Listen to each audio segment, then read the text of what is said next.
Okay.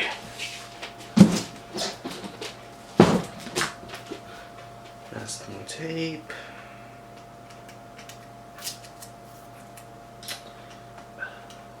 This tape is so useful, yet it's so bad at the same time.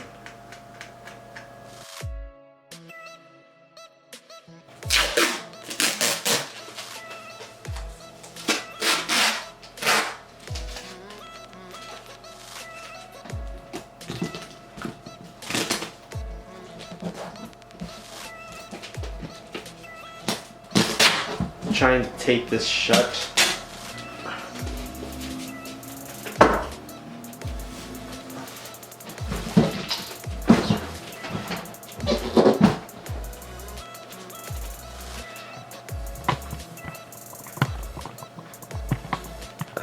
Okay. So I'm gonna impromptu this whole thing because I really didn't give it much thought. So I wanna implement a schedule for myself so I can be consistent. So this is just my makeshift schedule. It's bound to change, but for now, this is what it is. So Mondays, Wednesdays, Fridays are vlogging days. Saturdays and Sundays are something different. Saturday, I just want to sit down, talk to the camera, and showcase a story that has happened to me in the past. The story could be fun, interesting, or somewhat stupid that I've done. Sundays, I'm not sure if this is gonna fulfill right, but Sundays is gonna be skits day.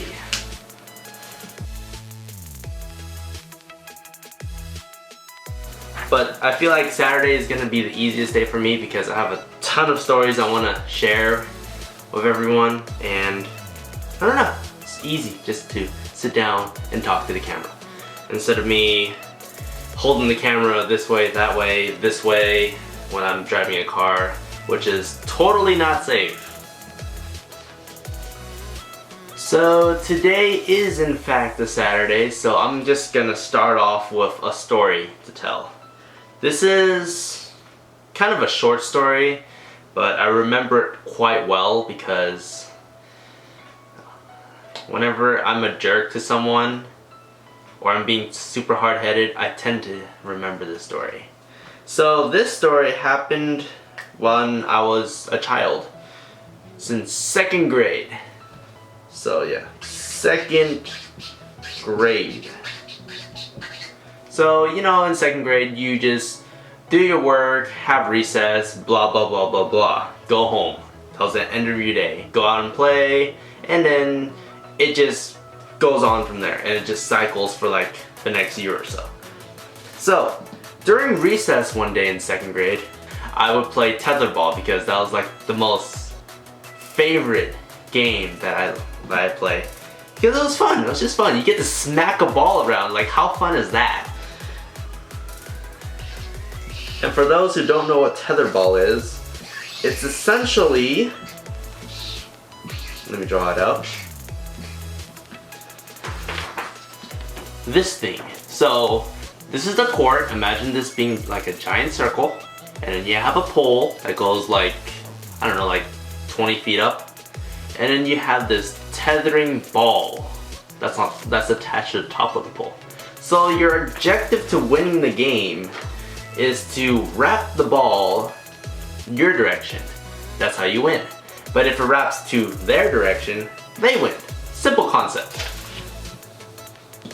But yeah, there's lines in between the circle to display your boundary, like the boundary you're able to like move around.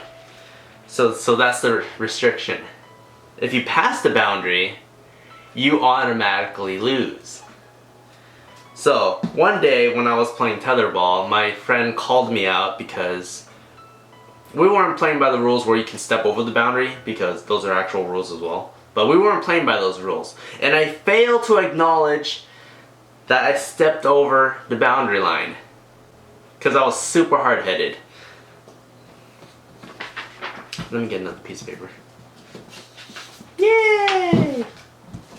After I got called out, I looked at him immediately and I was like, no, I did not step over the boundary line, Joseph. It's like, yeah, you did. I was like, no, I didn't. And so we just refuted back and forth for like a minute or so. And then I just stood up, I walked to where he was, and the first thing I wanted to do was take something from him and just run off. So the only thing that I saw like in his possession that he wasn't like protecting was his sweater. And it was just on the ground. Okay. Imagine this lump being a little sweater, whatever. So it was just on the ground, right? It was just on the ground. So I fairly... Vanessa, is that you? No. Okay. Anyways, so I just snatched it and I just took off to like the field. You know when you're in the school, you have this ginormous like grassy field where you run around and you just do your exercises. Yeah. So our school like field was about, I don't know, 300-400 feet. At the time when I was a kid, it felt really big, but now, not really.